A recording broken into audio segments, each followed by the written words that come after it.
안녕하세요, 여러분. 오늘도 따뜻한 마음으로 찾아주신 모든 분들께 감사드립니다. 오늘 들려드릴 이야기는 68세 김정자 할머니의 특별한 이야기입니다. 평생 교사로 살아오며 은퇴 후 혼자서 조용한 나날을 보내던 정자 할머니에게 어느 날 예상치 못한 편지 한 통이 도착합니다. 40년 전 헤어진 첫사랑 윤호로부터 온 편지였죠. 그리고 그 편지와 함께 15억 원이라는 거액의 유산 소식이 전해집니다.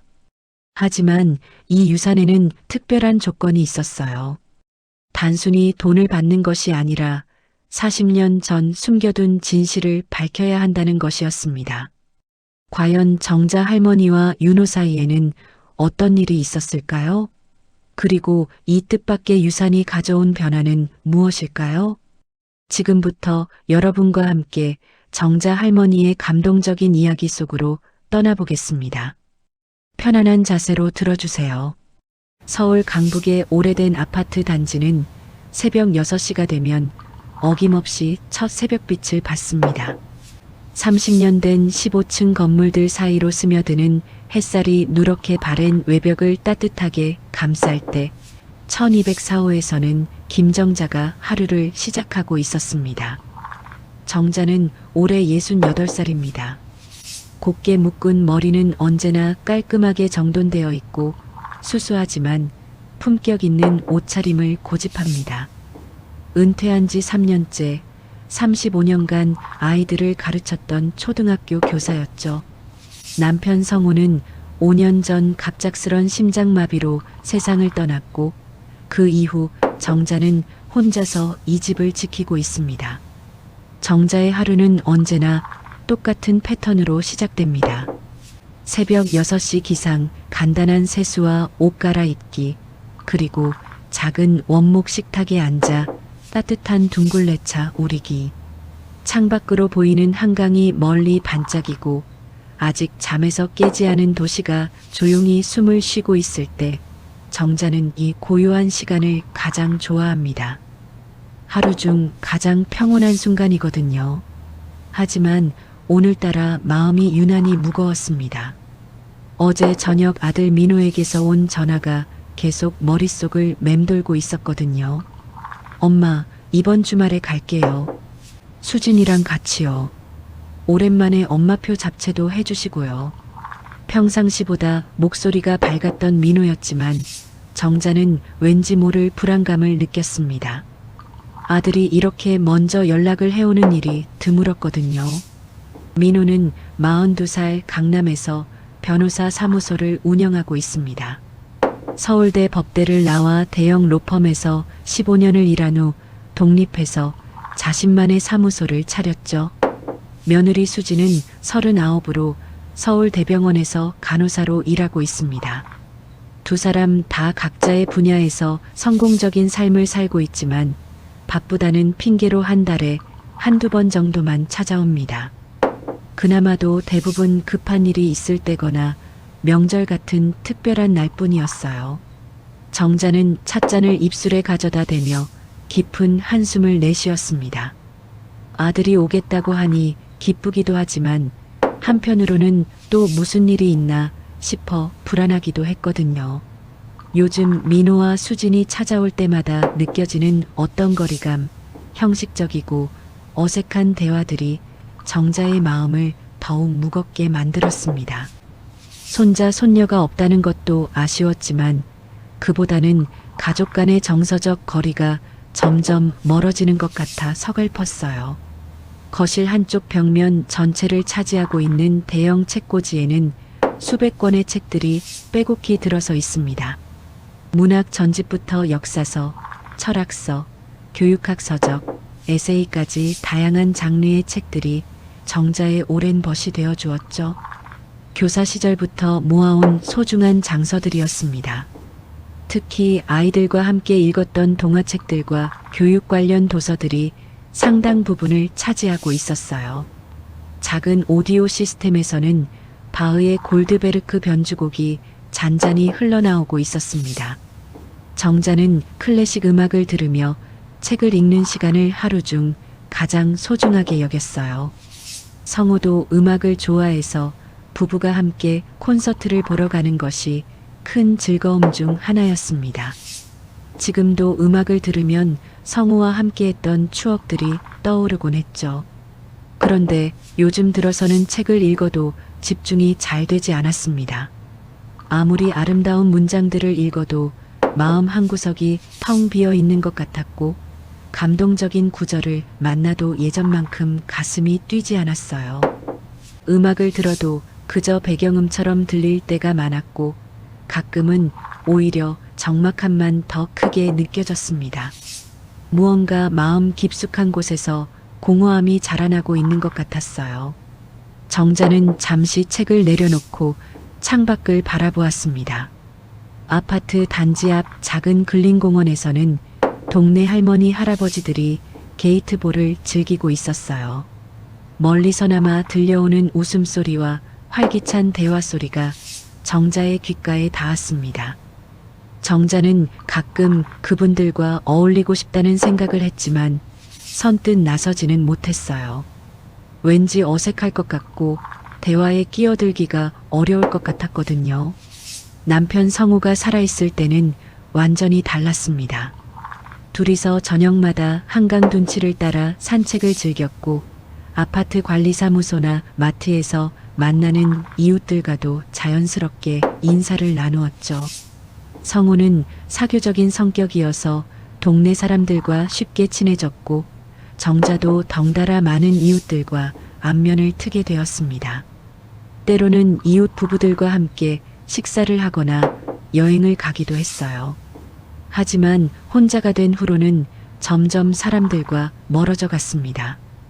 혼자 나서기가 어색하기도 했고, 무엇보다 타인과의 관계에서 느끼는 피로감이 커졌거든요. 부부가 함께 있을 때는 자연스럽던 대화도 혼자가 되니 어떤 말을 해야 할지 모르겠었습니다. 그래서 점점 집안에서만 시간을 보내게 되었죠. 나도 이제 삶의 마지막 챕터를 준비해야 하는 건가? 그런데 왜 이리 마음이 허전할까? 정자는 속으로 중얼거리며 다시 찻잔을 들었습니다. 따뜻한 차가 목을 타고 내려가지만 가슴 한편의 공허함은 여전히 메워지지 않았어요.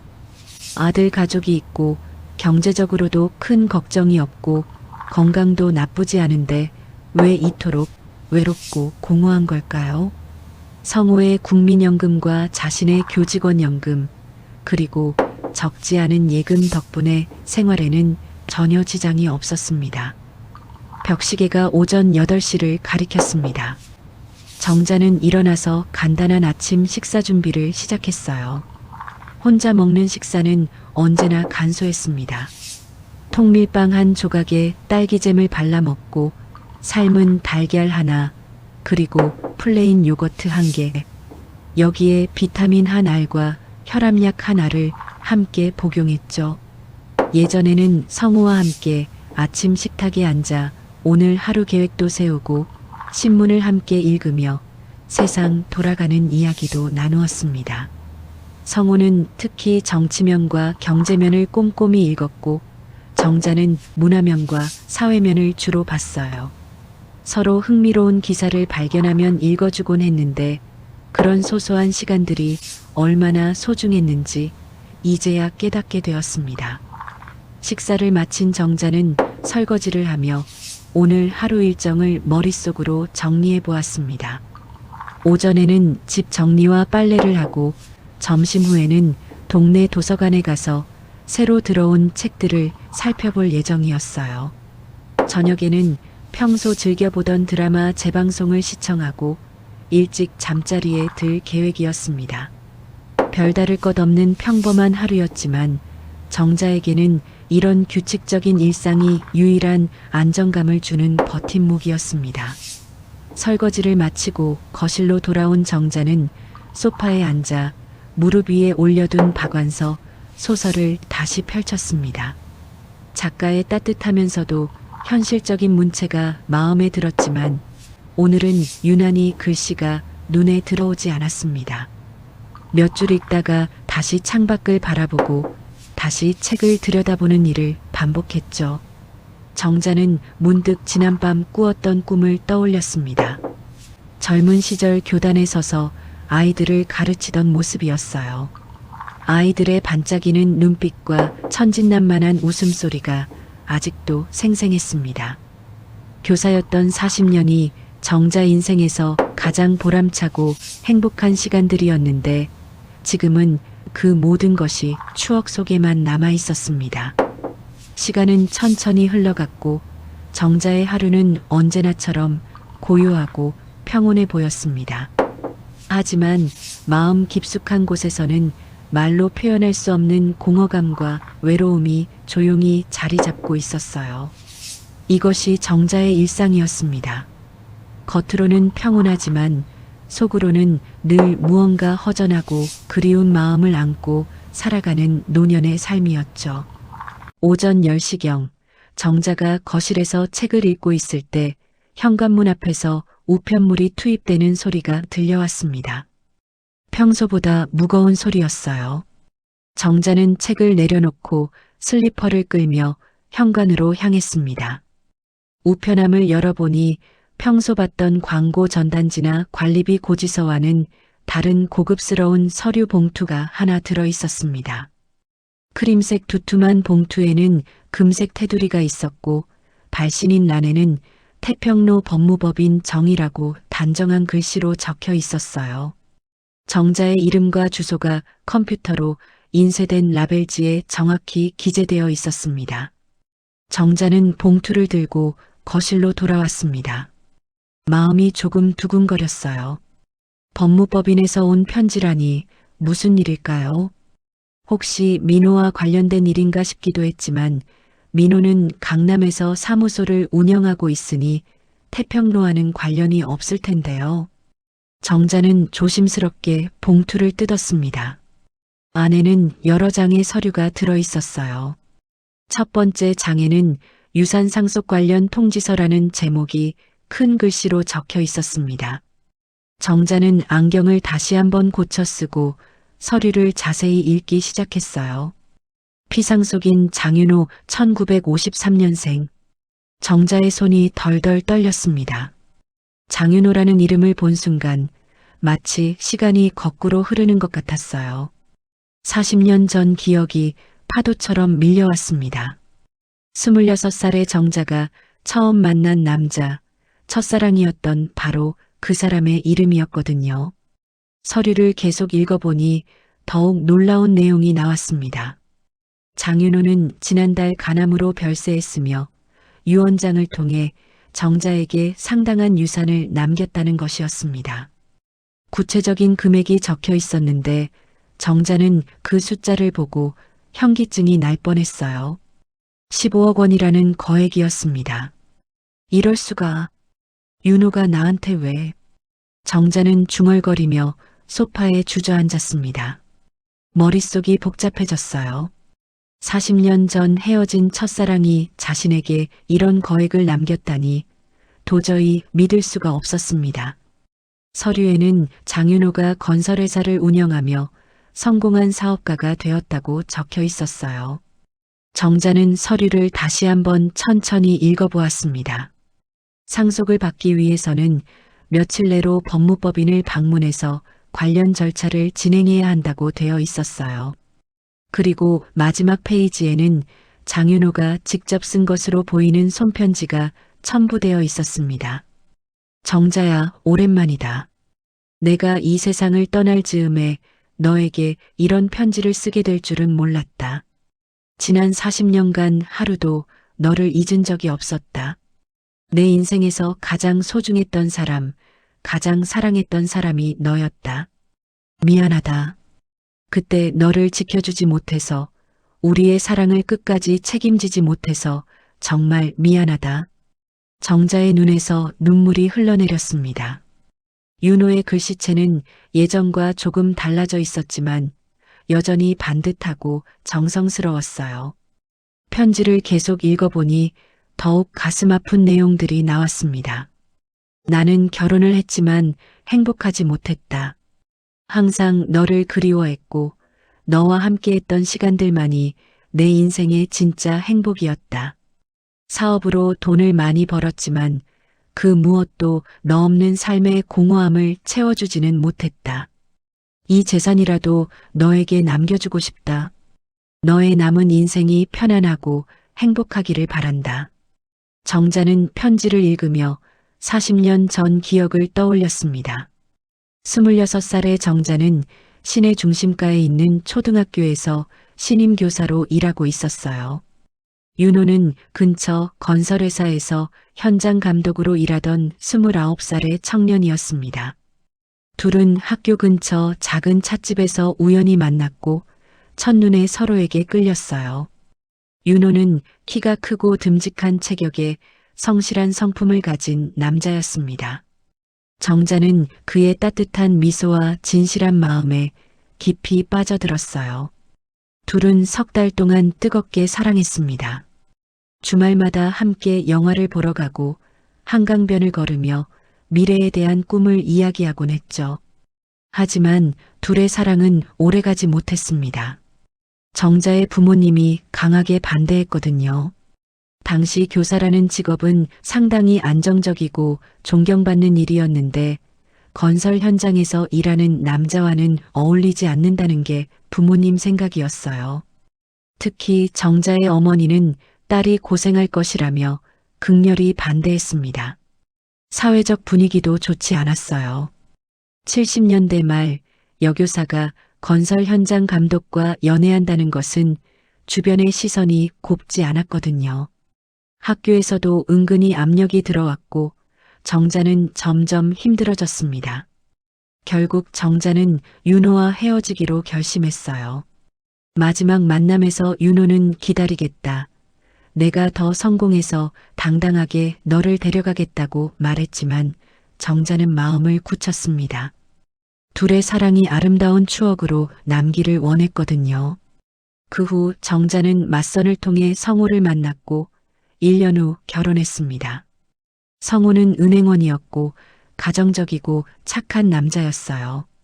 정자는 성호와 함께 평범하지만 안정적인 결혼 생활을 했습니다.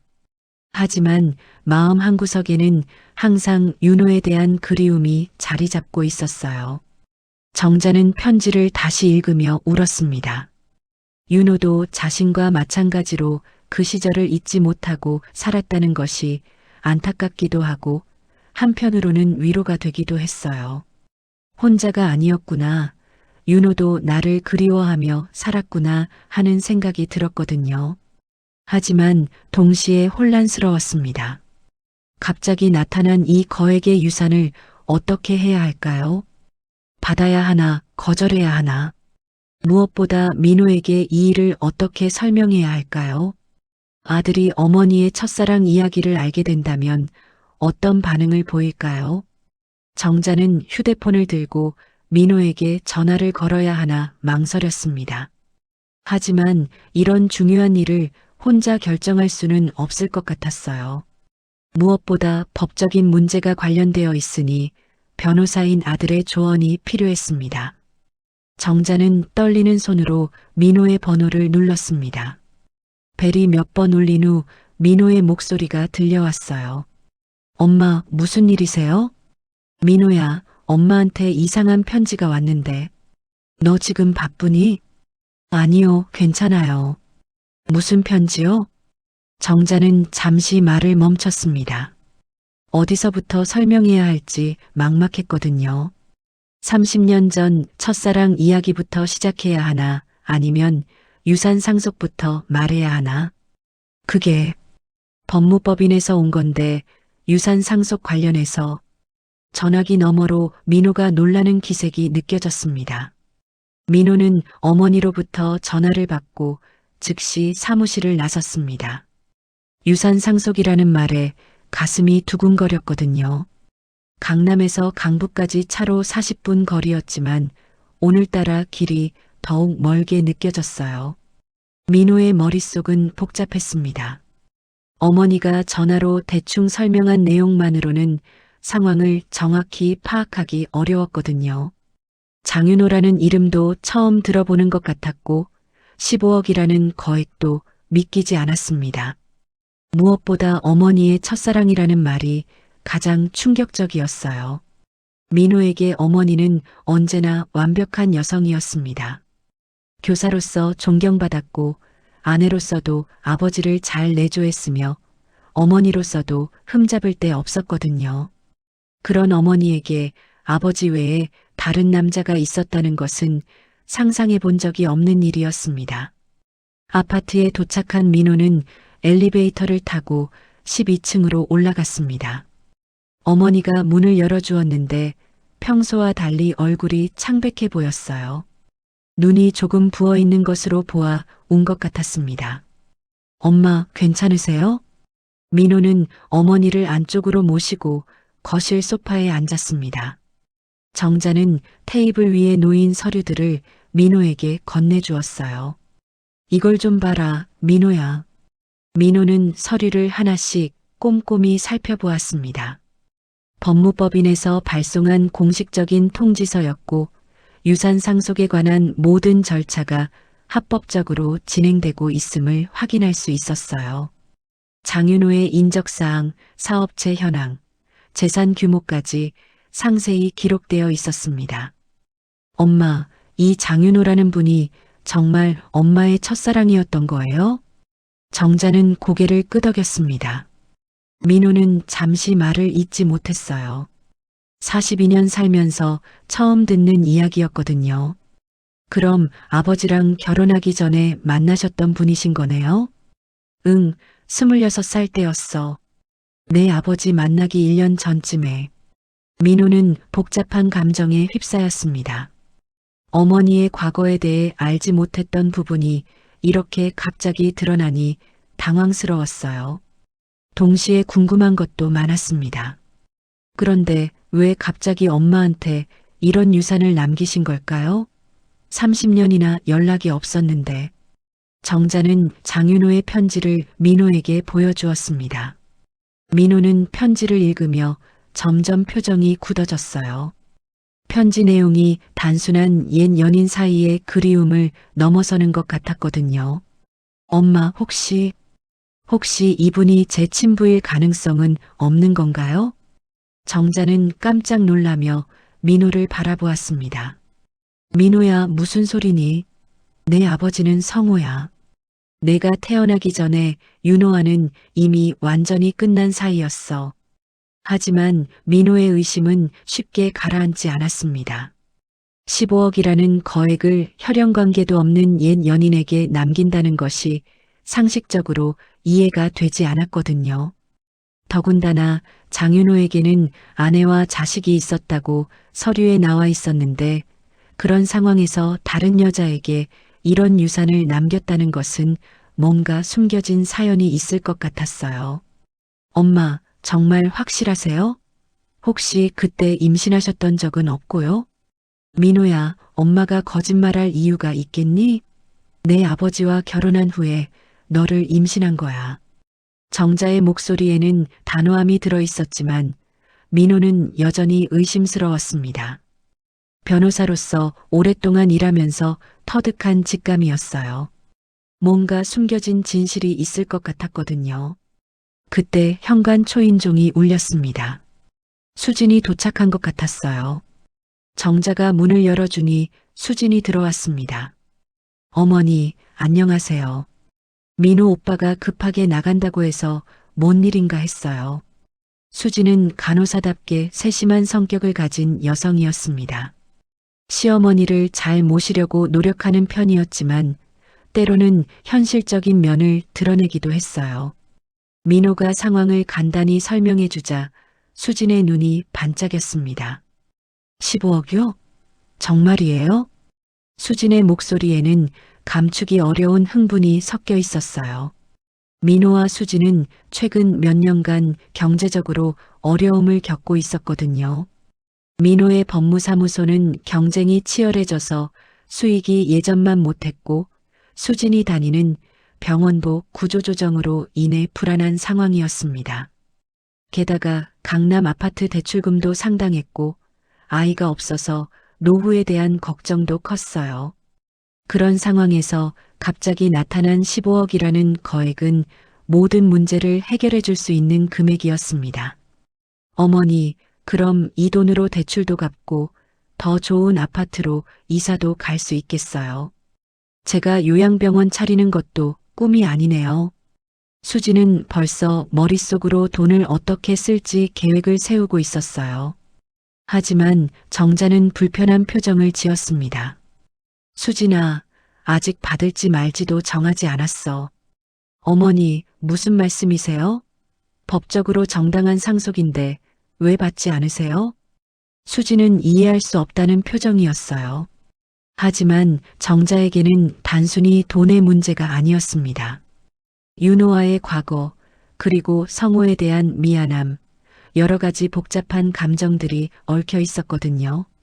민호는 서류를 다시 한번 살펴보며 말했습니다. 어쨌든 일단 법무법인에 가서 정확한 상황을 파악해 봐야겠어요. 혹시 다른 상속인이 있을 수도 있고 상속 조건이 따로 있을 수도 있거든요. 그때 민호의 눈에 서류 한 장이 들어왔습니다. 지금까지 자세히 보지 않았던 페이지였는데 거기에는 상속 조건에 대한 내용이 적혀 있었어요. 잠깐만요. 여기 뭔가 더 있네요. 민호는 그 페이지를 자세히 읽어보았습니다. 상속을 받기 위해서는 단순히 서류만 제출하면 되는 게 아니었어요. 특별한 조건이 하나 있었습니다. 피상속인 김정자는 상속 재산을 받기 위해 고인과의 진정한 관계를 증명해야 한다. 민호는 이 문장을 여러 번 읽어보았습니다. 진정한 관계를 증명한다는 것이 구체적으로 무엇을 의미하는지 명확하지 않았거든요. 엄마, 이게 무슨 뜻일까요? 진정한 관계를 증명한다는 게 정자도 그 부분을 보더니 당황했습니다. 단순히 옛 연인 관계였다는 것만으로는 부족하다는 뜻일까요? 아니면 더 깊은 관계가 있었다는 것을 증명해야 한다는 뜻일까요? 수진이 끼어들었습니다. 혹시 결혼 약속이 있었다거나 아니면 정말로. 수진도 민호와 같은 의심을 품고 있었어요. 이런 거액을 남기려면 단순한 첫사랑 이상의 관계가 있었을 것이라고 생각했거든요. 정자는 점점 혼란스러워졌습니다. 40년 전 기억을 다시 떠올려야 했고 윤호와의 관계에 대해 아들과 며느리 앞에서 설명해야 했습니다. 무엇보다 자신도 정확히 기억나지 않는 부분들이 있었어요. 민호는 결심한 듯 말했습니다. 일단 내일 법무법인에 가보죠. 정확한 조건이 뭔지 알아봐야겠어요. 그리고 민호는 잠시 망설이다가 말을 이었습니다. 어머니, 혹시라도 정말 저와 관련된 일이라면 DNA 검사라도 받아봐야 할 것 같아요. 정자의 얼굴이 일순간 굳어졌습니다. 그날 밤 정자는 잠을 민호와 수진이 돌아간 후 혼자 남겨진 거실에서 오래된 서랍장을 뒤지기 시작했어요. 맨 아래 서랍 깊숙한 곳에 보관해둔 낡은 상자를 꺼냈습니다. 상자 안에는 40년 전의 추억들이 고스란히 담겨 있었어요. 윤호가 보내준 편지들, 함께 찍은 사진 몇 장, 그리고 정자가 당시에 썼던 일기장까지. 정자는 떨리는 손으로 일기장을 펼쳤습니다. 일기장의 노란 종이에서는 오래된 시간의 냄새가 났어요. 26살 정자의 감정이 그대로 담긴 글씨체를 보니 가슴이 벅찼습니다. 1977년 3월 15일.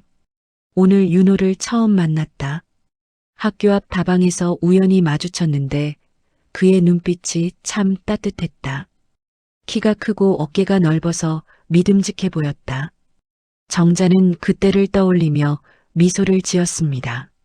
첫 만남이었던 그날, 윤호는 학교 건물 보수 공사를 감독하러 왔다가 비를 피하기 위해 다방에 들어왔었어요.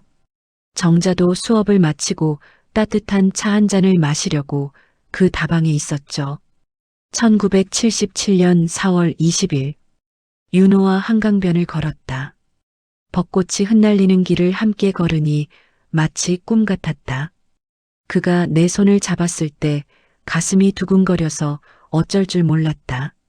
일기를 읽으며 정자는 그 시절의 순수했던 사랑을 다시 느꼈어요.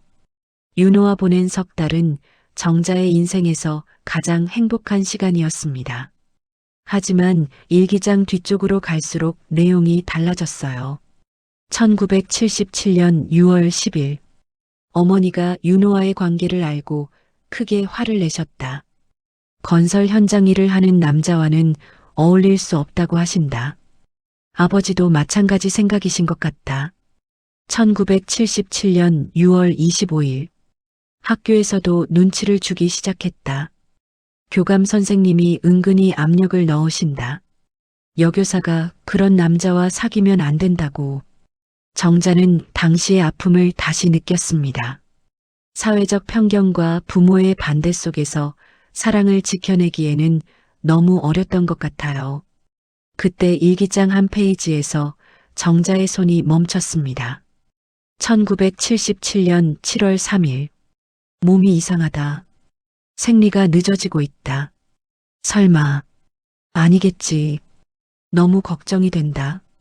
정자는 이 부분을 읽고 숨이 멎는 것 같았어요. 40년 전 기억이 조각조각 되살아났습니다. 그때 정말로 임신이었을까요? 다음 페이지를 넘겨보니 더욱 충격적인 내용이 적혀 있었습니다. 1977년 7월 15일 병원에 갔다. 의사 선생님이 임신이라고 하셨다. 어떻게 해야 할지 모르겠다. 윤호에게 말해야 할까? 부모님이 알면 난리가 날 텐데. 정자의 손이 덜덜 떨렸습니다. 자신도 잊고 있었던 기억이었어요. 당시에는 너무 충격적이고 혼란스러워서 제대로 생각할 수도 없었거든요. 1977년 7월 20일 윤호에게 말하지 못하겠다. 그에게도 부담이 될 것이고 우리 둘 다 너무 어리다. 혼자 해결해야겠다. 1977년 7월 25일 병원에 갔다. 마음이 아프다. 미안하다, 내 아이야. 엄마가 너무 어려서 너를 지킬 수 없었다. 정자는 일기장을 덮고 울기 시작했습니다. 40년 전의 아픔이 다시 밀려왔어요. 당시 26살의 정자에게는 미혼모가 되는 것도 윤호와 결혼하는 것도 현실적으로 불가능했었습니다. 그 이후에 정자는 윤호와 완전히 결별했어요. 더 이상 만날 수 없었거든요. 윤호는 무슨 일이 일어났는지 알지 못한 채 정자의 일방적인 이별 통보만 받았을 것입니다. 정자는 다시 일기장을 펼쳤습니다. 1977년 8월 10일 윤호에게 이별을 통보했다. 그의 슬픈 눈빛을 잊을 수 없다. 기다리겠다고 언젠가 다시 만나자고 했지만 나는 거절했다. 미안해, 윤호야. 1977년 8월 15일 모든 것을 잊어야겠다. 새로운 시작을 해야겠다. 그 후의 일기들은 대부분 일상적인 내용들이었어요. 성우와의 만남, 결혼, 민호의 임신과 출산. 평범하지만 안정된 삶의 기록들이었습니다. 하지만 정자는 이제 알게 되었어요. 윤호가 남긴 유산에는 단순한 첫사랑의 그리움만이 아닌 더 깊은 사연이 있었던 것입니다. 정자는 장윤호의 편지를 다시 꺼내서 읽어보았습니다. 이번에는 처음 읽었을 때 놓쳤던 부분들이 눈에 들어왔어요. 정자야, 우리 아이가 태어나면 꼭 지켜줘. 언젠가 내 곁에 올 수 있도록.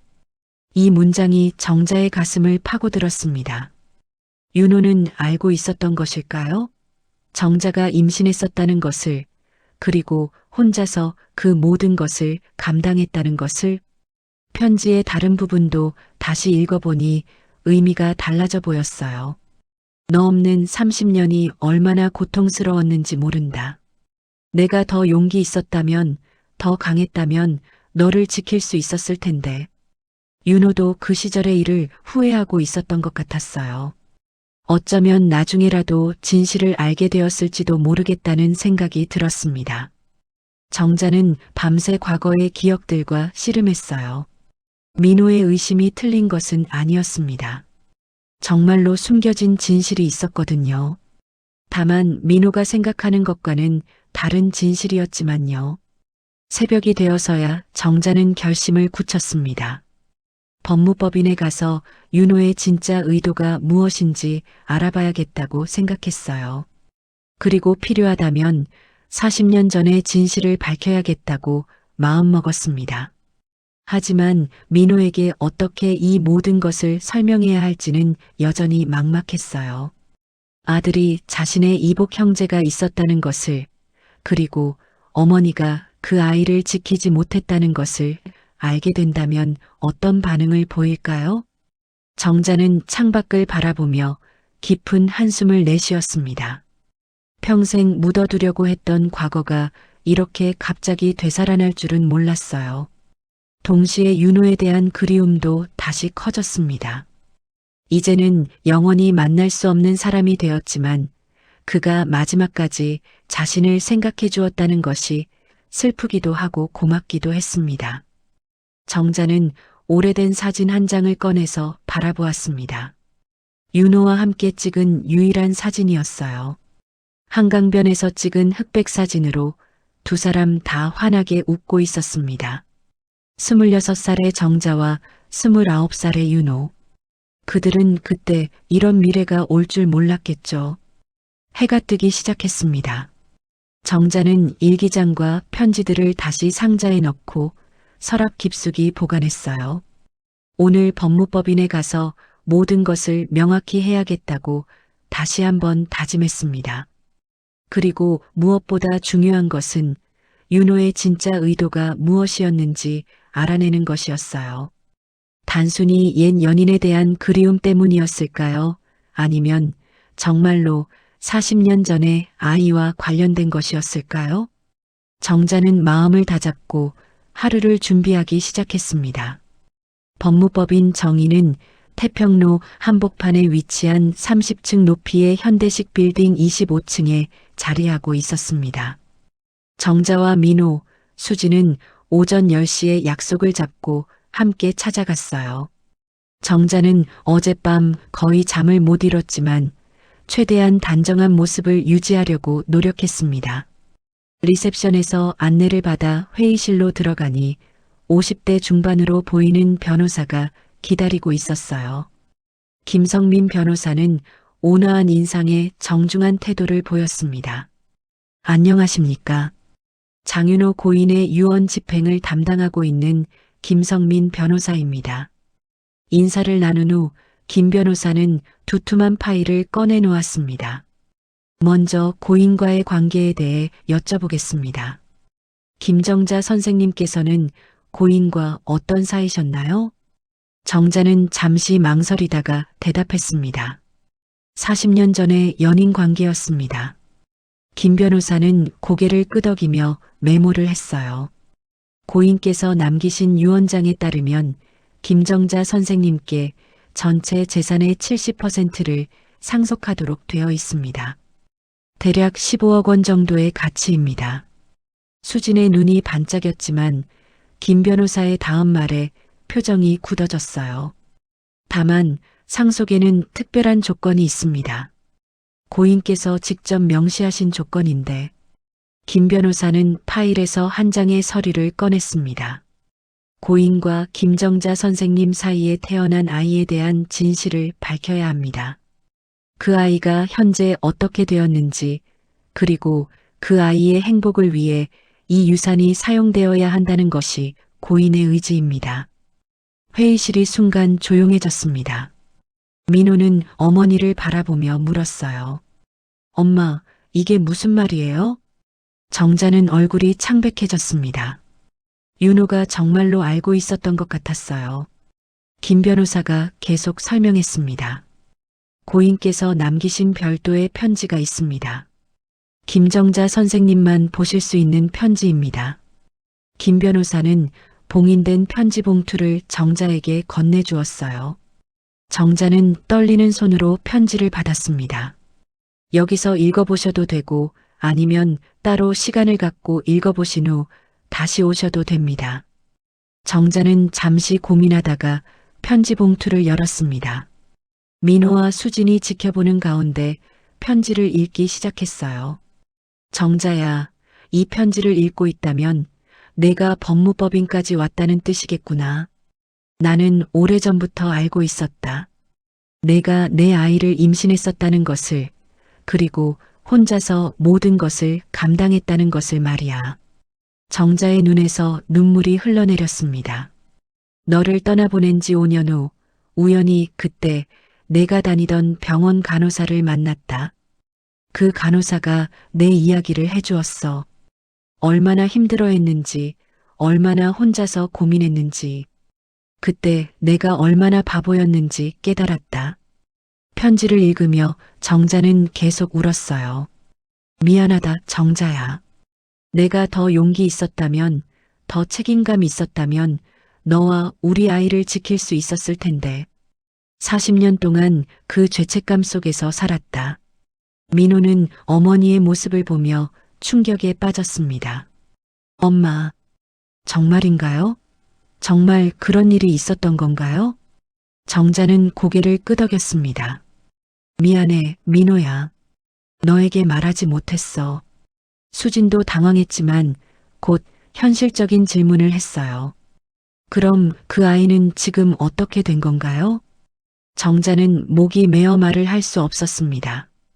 김 변호사가 대신 설명했어요. 고인의 편지에 따르면 그 아이에 대한 정확한 정보를 찾아야 상속이 가능합니다. 만약 그 아이가 생존해 있다면 그 아이도 상속인이 되고 만약 김 변호사는 말을 멈췄습니다. 정자가 떨리는 목소리로 말했어요. 그 아이는 태어나지 못했어요. 회의실이 다시 조용해졌습니다. 당시에 저는 너무 어렸고 사회적 여건도 어려웠어요. 혼자서 키울 엄두를 내지 못했습니다. 민호는 복잡한 감정에 휩싸였어요. 자신에게 형이나 누나가 있을 뻔했다는 사실, 그리고 어머니가 그런 아픔을 혼자 감당했다는 사실이 믿기지 않았습니다. 김 변호사가 말했습니다. 고인께서는 그런 경우도 예상하신 것 같습니다. 편지에 추가 내용이 있지 않나요? 정자는 편지를 계속 읽었어요. 만약 우리 아이가 이 세상에 태어나지 못했다면 그것은 내가 책임져야 할 일이다. 나는 내게 그 아픔을 혼자 감당하게 했고 그 아이를 지켜주지 못했다. 이 재산은 그에 대한 속죄의 의미다. 하지만 정자야, 나에게는 또 다른 아이가 있다. 결혼 후 아내와의 사이에 태어난 아들이 있어. 그런데 그 아이는 내 진짜 아들이 아니야. 정자는 편지를 읽다가 멈췄습니다. 무슨 뜻이에요? 김 변호사가 설명했습니다. 고인께는 장재호라는 아들이 있습니다. 현재 41살이고요. 그런데 고인께서는 그 아들이 친자가 아니라는 것을 알고 계셨습니다. 그럼 고인의 부인이 바람을 피워 낳은 아들이라는 겁니다. 하지만 고인께서는 그 사실을 알면서도 친아들처럼 키우셨어요. 상황이 더욱 복잡해지는 것을 느꼈습니다. 그럼 그 장재호 씨는 이 상속권에 대해 알고 있나요? 네, 알고 있습니다. 그리고 유산 상속에 대해 이의를 제기했습니다. 김 변호사는 또 다른 서류를 꺼냈어요. 장재호 씨는 자신이 법정 상속인이라고 주장하고 있습니다. 고인이 자신을 친아들로 인정하고 키웠으니 혈연관계와 상관없이 상속권이 있다는 겁니다. 수진이 불안해하며 물었습니다. 그럼 우리는 유산을 받을 수 없는 건가요? 법적으로는 복잡한 문제입니다. 고인의 유언장이 법적으로 유효한지, 그리고 장재호 씨의 주장이 타당한지 검토해야 합니다. 김 변호사는 정자를 바라보며 말했습니다. 김정자 선생님께서 결정하셔야 합니다.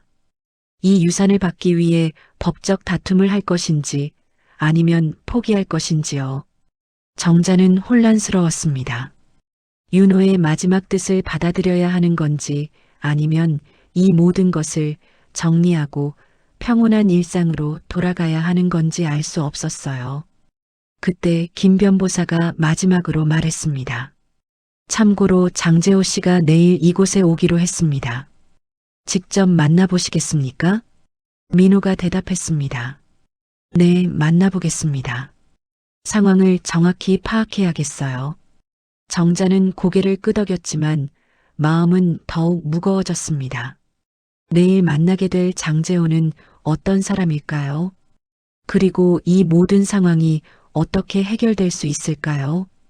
다음 날 오후 같은 법무법인 회의실에서 정자와 민호, 수지는 장재호를 기다리고 있었습니다. 정자는 어젯밤에도 잠을 설쳤어요. 윤호의 아들이라고 하는 남자를 만난다는 것이 긴장되기도 하고 한편으로는 궁금하기도 했거든요. 오후 2시 정각 회의실 문이 열리며 한 남자가 들어왔습니다. 41살의 장재호는 키가 크고 단단한 체격을 가진 남자였어요. 정자는 그를 보는 순간 가슴이 철렁했습니다. 윤호와 닮은 구석이 전혀 없었거든요. 안녕하십니까? 장재호입니다. 재호의 목소리는 차갑고 날카로웠어요. 정자를 바라보는 눈빛에서는 적대감이 느껴졌습니다. 김성민 변호사가 상황을 정리해 주었어요. 양측 모두 고인의 유산 상속에 대해 각자의 주장이 있으니 오늘은 서로의 입장을 들어보는 시간을 갖겠습니다. 재호가 먼저 말을 시작했습니다. 저는 장윤호의 아들입니다. 지금까지 아버지로 알고 자랐고 지금도 그분을 아버지라고 생각합니다. 혈연관계가 어떻든 법적으로 저는 상속인입니다. 재호의 말에는 분노가 섞여 있었어요. 그런데 갑자기 나타나서 아버지의 재산을 가져가겠다는 겁니까? 40년 전 헤어진 여자가? 정자는 재호의 적대적인 태도에 당황했습니다. 저는 그런 의도가 아닙니다. 윤호 씨가 먼저. 윤호 씨요? 아버지를 그렇게 부르시는 겁니까? 재호가 목소리를 높였어요. 민호가 끼어들었습니다. 잠깐 감정적으로 이야기하지 맙시다. 우선 상황을 정리해 봅시다. 김 변호사가 중재에 나섰어요. 장재호 씨, 고인께서 남기신 유언장은 법적으로 유효합니다. 그리고 김정자 선생님은 고인이 직접 지정한 상속인입니다. 하지만 저는 이 여자에 대해서 아무것도 모릅니다. 아버지가 돌아가시기 전까지 한 번도 언급하신 적이 없어요. 재호가 정자를 노려보며 말했습니다. 정말로 아버지와 그런 관계였다면 왜 40년 동안 연락도 없었습니까? 돌아가시고 난 후 갑자기 나타나서 재산을 요구하는 게 말이 됩니까? 정자는 할 말이 없었어요. 재호의 말이 일리가 있었거든요. 그때 김 변호사가 봉투 하나를 더 꺼냈습니다. 고인께서 장재호 씨에게도 편지를 남기셨습니다. 재호는 편지를 받아들고 읽기 시작했어요. 읽어가면서 재호의 얼굴 표정이 점점 변했습니다. 재호야, 너에게 미안하다. 내가 내 친아들이 아니라는 것을 알면서도 지금까지 말하지 않았다. 너를 진짜 아들처럼 사랑했지만 동시에 내 어머니에 대한 배신감 때문에 너를 온전히 받아들이지도 못했다. 재호의 손이 떨렸습니다. 내 어머니는 나와 결혼한 후에도 다른 남자를 계속 만났다. 너는 그 남자의 아들이다. 하지만 나는 너를 버릴 수 없었다. 죄 없는 아이를 어떻게 버리겠느냐? 편지를 읽으며 재호는 점점 충격에 빠졌어요. 하지만 내 마음속에는 항상 정자가 있었다. 내가 진짜 사랑했던 여자, 내 진짜 아이를 가져주었던 여자. 미안하다, 재호야. 너에게 아버지 역할을 제대로 해주지 못해서. 재호는 편지를 다 읽고 나서 한동안 말을 하지 못했어요. 김 변호사가 조심스럽게 말했습니다. 고인께서는 장재호 씨에게도 일정 부분의 재산을 남기셨습니다. 전체 재산의 30%를 드리도록 되어 있어요. 30%요? 수진이 놀라며 물었습니다. 그럼 정자가 받을 수 있는 몫이 줄어드는 것이었거든요. 재호가 천천히 고개를 들었습니다. 저는 이 돈이 필요하지 않습니다.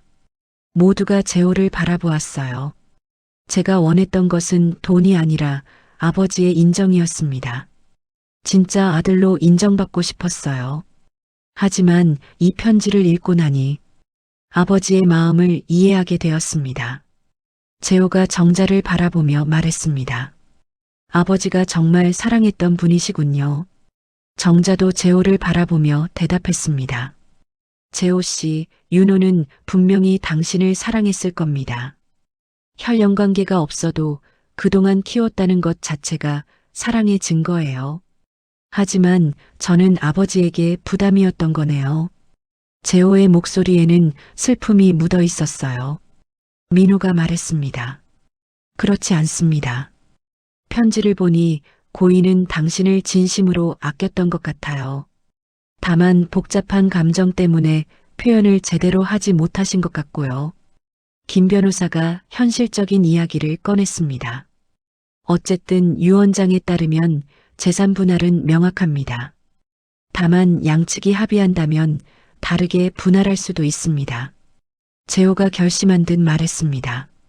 저는 30%는 너무 많다고 생각합니다. 10% 정도면 충분해요. 나머지는 김정자 선생님이 받으시길 바랍니다. 수진의 눈이 반짝였지만 정자는 고개를 저었어요. 안 됩니다. 윤호의 뜻대로 해야죠. 재호 씨도 그분의 소중한 아들이었으니까요. 하지만 재호 씨, 제가 부탁 하나 드려도 될까요? 정자가 조심스럽게 말했습니다. 윤호에 대한 이야기를 들려주세요. 그분이 어떻게 사셨는지, 마지막에는 어떠셨는지. 저는 40년 동안 궁금했거든요. 재호는 잠시 망설이다가 고개를 끄덕였어요. 아버지는 사업으로는 성공하셨지만 가정적으로는 행복하지 못하셨어요. 어머니와는 항상 다투셨고 저에게도 따뜻하게 대하시지는 못했어요. 하지만 가끔씩 멀리 바라보시며 그리워하는 표정을 지으실 때가 있었어요. 이제 와서 생각해보니 김정자 선생님을 그리워하셨던 것 같아요. 정자의 눈에 눈물이 맺혔습니다. 마지막 몇 년간은 많이 외로워하셨어요. 병원에서도 혼자 계실 때가 많았고 저도 자주 찾아뵙지 못해서 죄송스러워요. 재호도 울먹였습니다. 돌아가시기 전에 제게 미안하다고 하셨어요. 좋은 아버지가 되지 못해서 미안하다고. 회의실은 한동안 조용했습니다. 윤호의 마지막 모습을 상상하니 모두의 마음이 무거워졌어요. 김 변호사가 마무리했습니다. 그럼 유산 분할은 고인의 유언장대로 진행하겠습니다. 다만 양측이 앞으로도 연락을 유지하시길 고인이 바라셨던 것 같습니다. 재호가 정자에게 명함을 건네며 말했습니다. 선생님, 기회가 되면 아버지 이야기를 더 들려드리겠습니다. 그리고 선생님의 이야기도 듣고 싶어요. 정자는 고마운 마음으로 명함을 받았습니다. 하지만 집으로 돌아가는 길에 정자의 마음은 더욱 복잡해졌어요. 윤호의 마지막 뜻을 받아들이는 것이 옳은 일일까요? 아니면 이 모든 것이 새로운 불행의 시작일까요? 유산 상속 절차가 마무리되고 일주일이 지났습니다. 15억이라는 거액이 정자의 계좌에 입금되었다는 통보를 받았지만 정자는 전혀 기쁘지 않았어요. 오히려 마음이 더욱 무거워졌습니다. 민호와 수지는 완전히 달라져 있었어요. 특히 수지는 이미 머릿속으로 돈을 어떻게 쓸지 계획을 다 세워놓은 상태였습니다. 어머니, 우선 강남에 더 좋은 아파트로 이사하시는 게 어때요? 이 낡은 아파트에서 계속 사실 필요 없잖아요. 수지는 부동산 매물 정보를 프린트해서 정자에게 보여주었어요. 그리고 제가 요양병원 차리는 일도 본격적으로 추진해 볼게요. 이 돈이면 충분히 가능할 것 같아요. 민호도 현실적인 이야기를 꺼냈습니다. 엄마, 세금 문제도 정리해야 하고 자산 관리도 체계적으로 해야 해요. 은행에서 프라이빗 뱅킹 서비스도 받으시고요.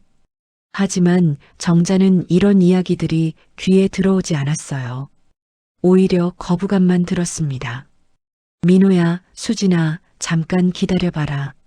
정자는 두 사람을 말렸어요. 이 돈을 어떻게 쓸지는 좀 더 생각해보자. 너무 성급하게 결정하지 말고. 어머니, 무슨 말씀이세요? 우리 돈인데 왜 망설이세요? 수진이 이해할 수 없다는 표정을 지었어요. 우리 돈이라고 했지? 정자의 목소리에 차가움이 느껴졌습니다. 이건 윤호가 나에게 준 돈이야. 너희 돈이 아니라고. 민호와 수진은 당황했어요.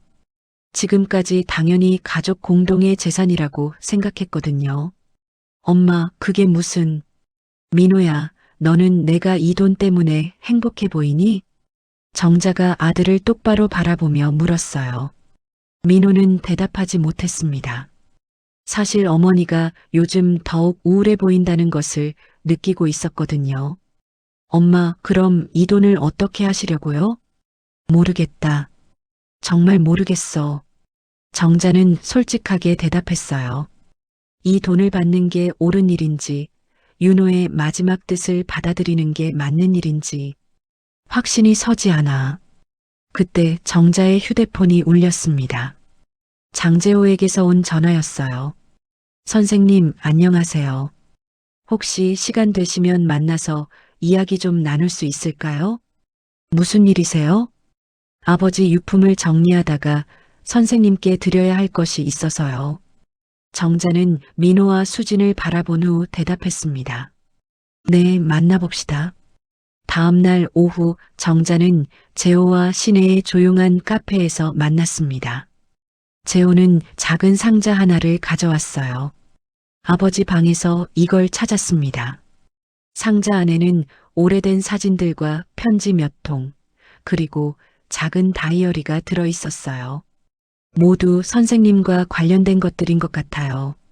정자는 떨리는 손으로 사진들을 하나씩 보았습니다. 40년 전 자신과 윤호가 함께 찍은 사진들이었어요. 자신이 가지고 있던 것 외에도 이렇게 많은 사진들이 있었다는 것이 놀라웠습니다. 다이어리를 펼쳐보니 윤호가 40년간 써온 기록들이 나왔어요. 1978년 3월. 정자를 생각한다. 그녀는 지금 무엇을 하고 있을까? 1980년 5월. 정자가 결혼했다는 소식을 들었다. 축하해주고 싶지만 그럴 수 없다. 1985년 2월. 정자에게 아들이 태어났다고 한다. 행복하게 살고 있기를 바란다. 윤호는 정자의 소식을 계속 알아보고 있었던 것 같았어요. 1995년 7월. 정자의 남편이 승진했다는 기사를 봤다. 정자도 여전히 교사로 일하고 있다고 한다. 2018년 6월. 정자의 남편이 세상을 떠났다는 소식을 들었다. 가고 싶지만 갈 수 없다. 정자는 다이어리를 읽으며 울었습니다. 윤호가 40년간 자신을 그리워하며 살았다는 것이 너무 슬펐어요. 재호가 조심스럽게 말했습니다. 선생님, 아버지가 정말 선생님을 사랑하셨던 것 같아요. 재호 씨도 힘드셨겠어요. 이런 아버지를 둬서 처음에는 이해할 수 없었어요. 왜 저에게 따뜻하게 대하지 못하시는지, 왜 항상 어딘가를 그리워하시는지. 재호도 눈물을 흘렸습니다. 하지만 이제는 조금 이해가 돼요. 아버지도 고통스러우셨던 거겠죠. 미안해요, 재호 씨. 제가 없었다면 윤호가 당신에게 더 좋은 아버지가 될 수 있었을 텐데. 아니에요, 선생님. 잘못은 저희 어머니가 한 거예요. 아버지와 선생님은 아무 잘못이 없어요. 두 사람은 한동안 조용히 있었어요. 재호가 다시 말했습니다. 선생님, 아버지의 유산을 어떻게 하실 건가요? 모르겠어요. 받는 게 맞는 건지, 거절하는 게 맞는 건지. 아버지의 마지막 뜻이잖아요. 하지만 이 돈 때문에 우리 가족이 달라지고 있어요. 민호와 수진이 돈에만 관심을 갖게 되었어요. 정자는 자신의 고민을 털어놓았습니다. 재호는 잠시 생각하더니 말했습니다. 선생님, 제안이 있어요. 무슨 제안인가요? 그 돈으로 장학재단을 만드시는 게 어떨까요? 아버지도 그걸 원하실 것 같아요. 정자의 눈이 빛났습니다. 장학재단이요? 네. 선생님께서 교사셨으니까 교육에 관심이 많으시잖아요. 어려운 학생들을 도와주는 재단을 만드시면 어떨까요? 그럼 윤호의 뜻도 살리고 의미 있는 일도 할 수 있겠네요. 정자는 처음으로 밝은 표정을 지었어요. 재호 씨도 함께 참여해 주시겠어요? 물론이죠. 제가 받은 돈도 모두 그곳에 쓰겠어요. 두 사람은 윤호의 이름으로 장학재단을 만들기로 했습니다. 하지만 집에 돌아가서 이 이야기를 하자 민호와 수지는 크게 반발했어요. 어머니, 정신 나갔어요? 그 좋은 돈을 다 남에게 주겠다고요? 수진이 소리를 질렀습니다. 그게 윤호의 뜻인 것 같아.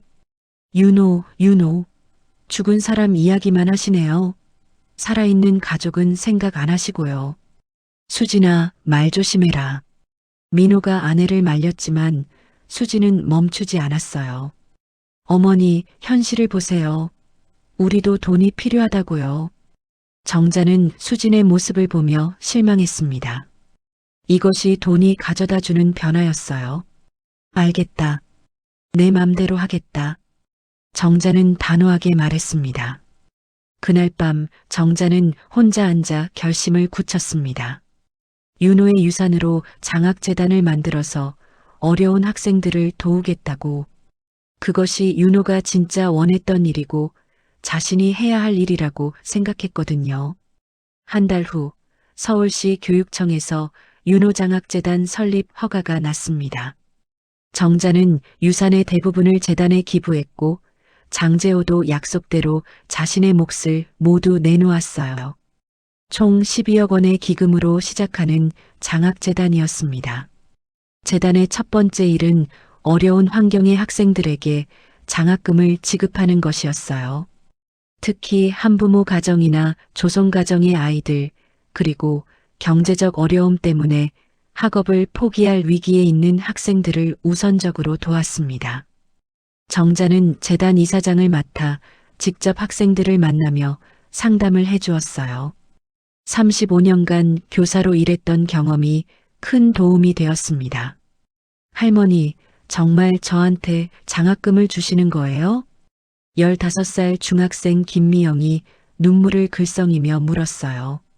아버지를 일찍 여의고 어머니 혼자 두 아이를 키우는 어려운 가정의 아이였습니다. 그럼 미영아, 내가 열심히 공부해서 훌륭한 사람이 되는 게 할머니의 소원이야. 정자는 미영이의 손을 잡으며 따뜻하게 말했어요. 제가 나중에 커서 꼭 할머니처럼 다른 사람들을 도와드릴게요.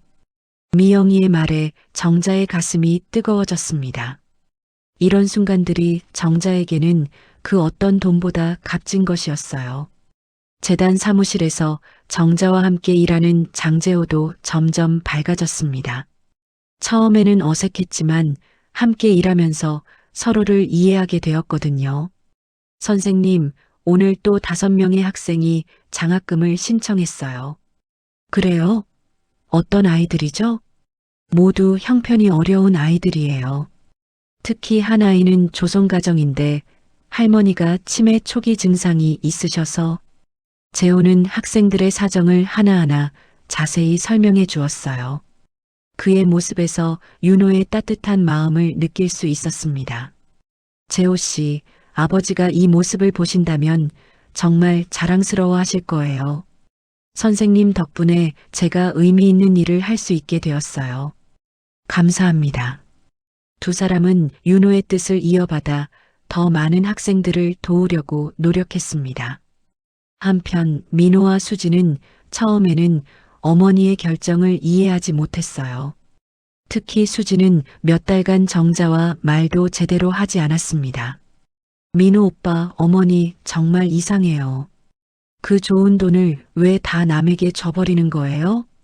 수지는 민호에게 계속 불만을 토로했어요. 자기야, 그만 좀 해. 엄마 뜻이 그러신데 어떡해. 오빠도 답답하지 않아요? 우리도 돈이 필요하다고요.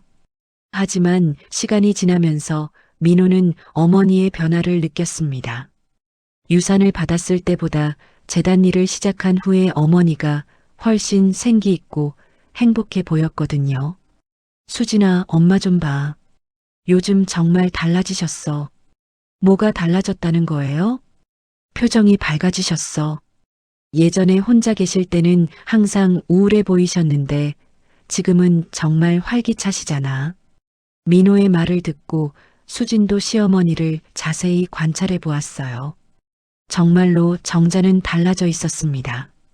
어느 날 정자가 재단에서 돌아와 밝은 표정으로 말했어요. 민호야, 오늘 정말 기뻤어. 우리가 도운 학생이 전교 1등을 했다는 소식을 들었거든. 정말요?